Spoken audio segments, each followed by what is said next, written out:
শনিবার রাজধানীর একটি অভিজাত হোটেলে যৌথ সংবাদ সম্মেলনে অংশ নেন জাতিসংঘের মহাসচিব অ্যান্তোনিও গুতেরেস এবং বাংলাদেশের পররাষ্ট্র উপদেষ্টা মোহাম্মদ তৌহিদ হোসেন। তারা দুজনেই এই সংবাদ সম্মেলনে সাংবাদিকদের বিভিন্ন প্রশ্নের উত্তর দেন। অ্যান্তোনিও গুতেরেস বলেছেন, বাংলাদেশ সংস্কার ও গণতান্ত্রিক অভিযাত্রার গুরুত্বপূর্ণ পর্বে রয়েছে। বাংলাদেশের এই সন্ধিক্ষণে শান্তি, সংলাপ ও ঐক্যমত্যে সহায়তার জন্য জাতিসংঘ তৈরি আছে। তারা দুজনেই লিখিত বক্তব্য পেশ করেন এবং এরপরে সাংবাদিকদের বিভিন্ন প্রশ্নের উত্তর দেন। অ্যান্তোনিও গুতেরেস অনেক প্রশ্নের উত্তর দিয়েছেন। তার মধ্যে উল্লেখযোগ্য যে সমস্ত প্রশ্নের উত্তর তিনি দিয়েছেন সেগুলো হচ্ছে, এদেশের জাতীয় অভিযাত্রায় এই গুরুত্বপূর্ণ মুহূর্তে বাংলাদেশে এসে আমি বিশেষভাবে আনন্দিত। প্রধান উপদেষ্টা ডক্টর মোহাম্মদ ইউনূসের নেতৃত্বে বাংলাদেশ একটি গুরুত্বপূর্ণ পরিবর্তনের মধ্য দিয়ে যাচ্ছে। বৃহত্তর পরিসরে গণতন্ত্র, ন্যায় বিচার এবং সমৃদ্ধির ভবিষ্যতের জন্য জনগণের আশাকে স্বীকৃতি দেয় জাতিসংঘ।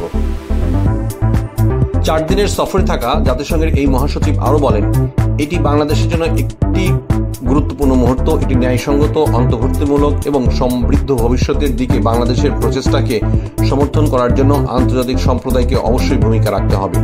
গুতেরেস আরও বলেন, বাংলাদেশ যেহেতু গুরুত্বপূর্ণ সংস্কার ও পরিবর্তনের মধ্য দিয়ে যাচ্ছে, আমি আপনাকে আশ্বস্ত করছি যে জাতিসংঘ শান্তি, জাতীয় সংলাপ, আস্থা এবং ঐক্যমত্যে সহায়তা করতে প্রস্তুত রয়েছে। সকলের জন্য একটি টেকসই এবং ন্যায়সঙ্গত ভবিষ্যৎ গড়ার লক্ষ্যে বাংলাদেশের জনগণের সঙ্গে কাজ করে আপনাদের অবিচল অংশীদার হিসেবে জাতিসংঘের উপর নির্ভর করতে পারেন।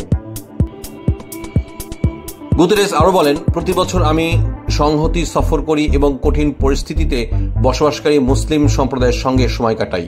তাদের সঙ্গে রোজা পালন করি এবং তাদের দুর্দশার বিষয়টি বিশ্বব্যাপী সামনে আনতে সহায়তা করি। তিনি আরও বলেন, এবছর আমি রোহিঙ্গা শরণার্থী এবং তাদের আতিথ্য দানকারী বাংলাদেশের সঙ্গে একত্রতা প্রকাশ করছি এবং বাংলাদেশে আসার সিদ্ধান্ত নিই। তিনি বলেন, গতকালে কক্সবাজার সফরকে অত্যন্ত চমকপ্রদ বলে উল্লেখ করেন মিস্টার গুতেরেস।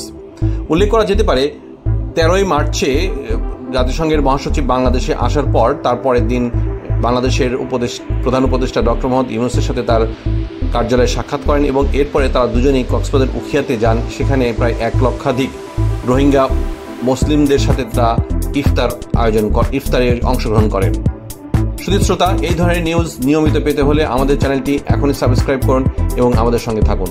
ধন্যবাদ।